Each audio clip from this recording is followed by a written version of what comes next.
We now know why The Rock was not at WWE WrestleMania 41 this past weekend in Las Vegas at Allegiant Stadium.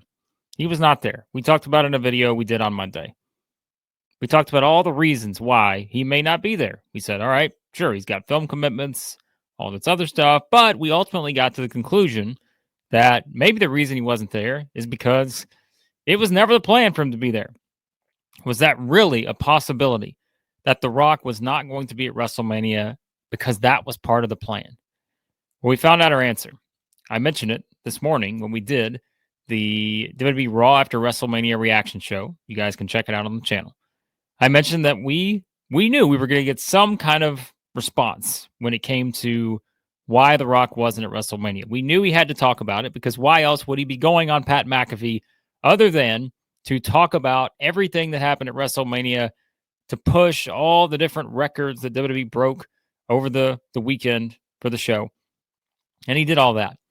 But he also did address the important matter here. And I've got a lot of notes on it. And so we're going to read some of it word for word, and we're going to see what we come up with when it comes to whether or not this was the right decision. So he talked about a lot of things, and I would suggest go watch it yourself. It's 30 plus minutes.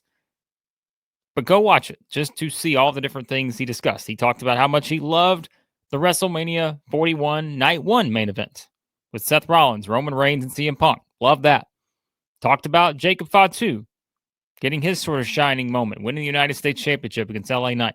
Talked about Jey Uso, also in that same spot, getting his moment by winning the World Heavyweight Championship. Brought up the success of the women's matches. Brought up all those things. And then he took us down the road of the story of John Cena's heel turn and how it all came about at the Elimination Chamber. And The Rock told us that the reason why he was at Elimination Chamber really didn't have a lot to do with Cody Rhodes or John Cena or anyone else when it came to WWE storylines. Instead, he said that the reason why he was at Elimination Chamber and why he came back for that little stretch there was because he got a call from Ari Emanuel, his longtime friend. We know his role in TKO and all that, and said ticket sales are a little bit slow for Elimination Chamber.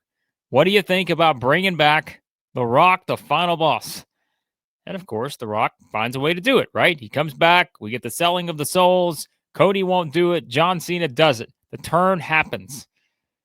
And then where were things going to go from there? Well, The Rock, after revealing that bit of news, that the reason he was back for the Elimination Chamber was all about the financial aspect of it and not really anything that started with a creative sort of reason behind it. It was really, we just need to sell more tickets. Okay, it's a business. Understood. Bring back The Rock. Not a bad idea. I support that idea. You want to sell more tickets? Bring The Rock in. Makes sense. But then he started to address the whole reason as to where we went from there, right? And he mentioned all the things about, how the idea of John Cena turning heel, everything that happened, John was all for it. Everybody was ready behind it. Great. We're ready to go for WrestleMania, right? The road to WrestleMania begins. John Cena versus Cody Rhodes, number 17 on the line. The record-setting world title reign for John Cena. It's all on the line. And so therefore, we then get the quote, and I'm going to go to my friend Zach Haydorn at SI.com, the takedown on SI. I'm going to read this word for word, and I'll link this in the description if you guys want to read it. Quote, "We established this idea of Cody's soul, and we can always come back to it. I did feel, and I made the call. I don't want to be involved in that." Talking about John Cena's run to number 17 at WrestleMania 41. "Step back and let the final boss step into the shadows.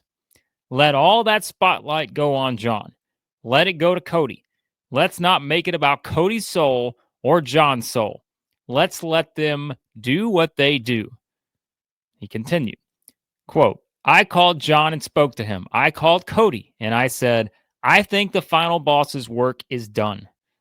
We just pulled off the greatest angle in the history of pro wrestling other than Hulk Hogan turning heel.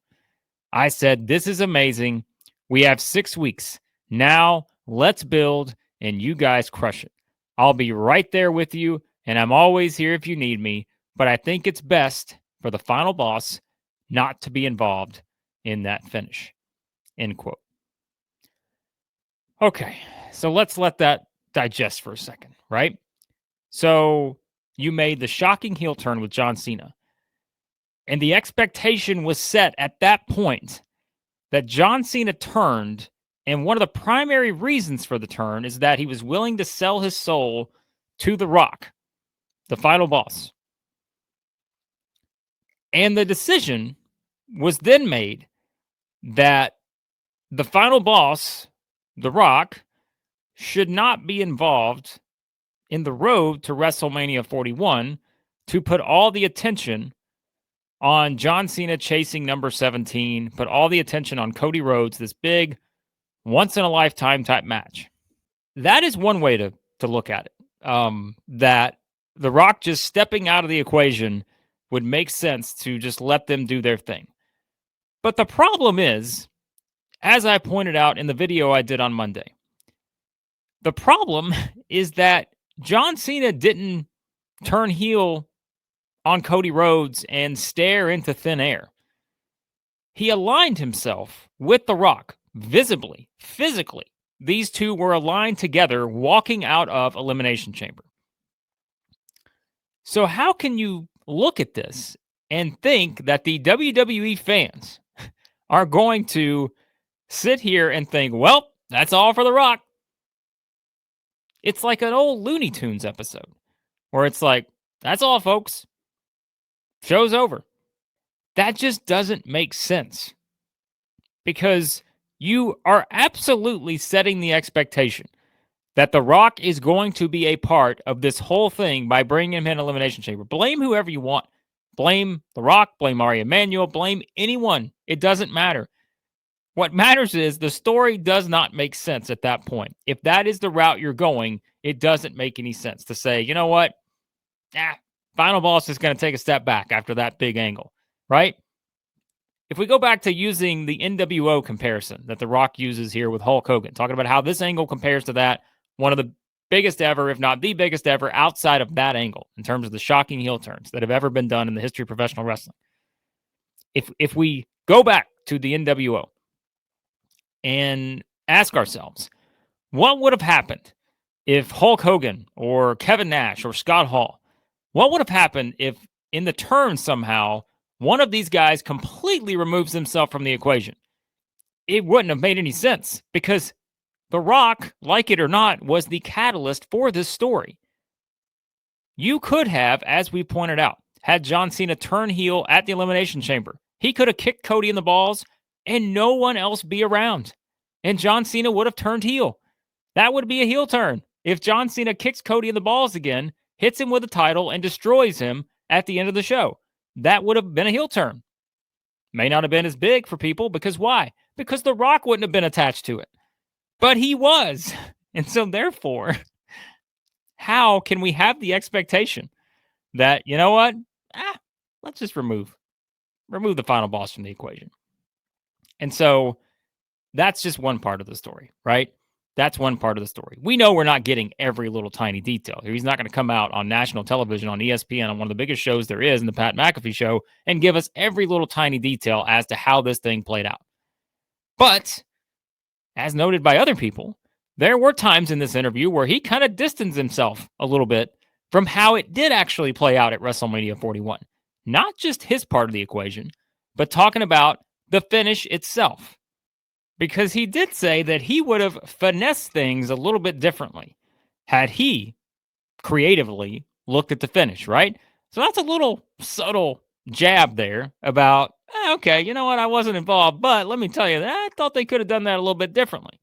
So what does that do, right? There's criticism around the finish. We all talked about that. There was absolutely tons of criticism around the finish of the match. But by adding that little line in there, okay, well, yeah, you know, there may be some people upset that the final boss wasn't there, but I can't say I was completely thrilled either with the idea of the finish. I can't say I loved everything about it. So it's like, here we are, this many years later, it's still The Rock versus Triple H in some way, shape, or form. Now, I kind of halfway kid about that, but it makes sense, doesn't it? If we tie everything together.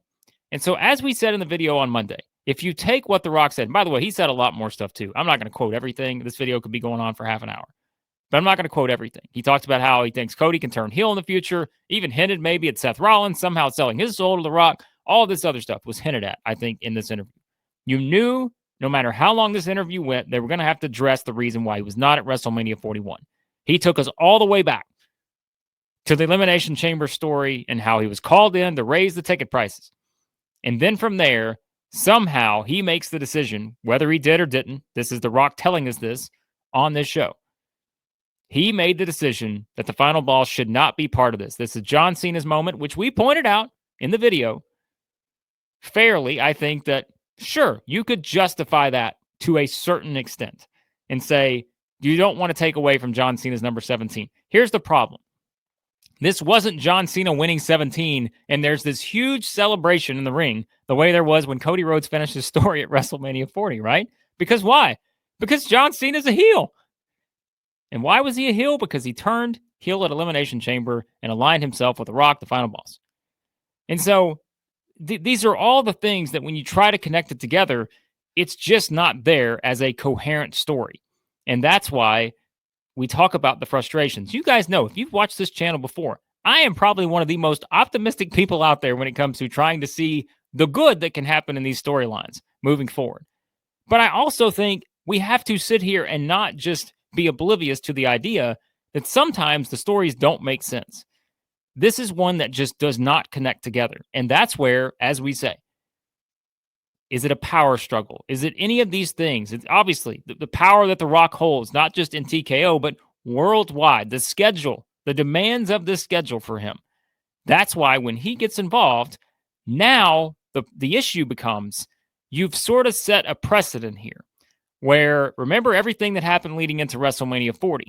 Well, now the issue becomes, if he does get back into this story, if the final boss returns, he's let Cody and Cena shine at WrestleMania 41. Travis Scott apparently was not in the agreement of that. He was going to get involved no matter what. But Rock let them shine.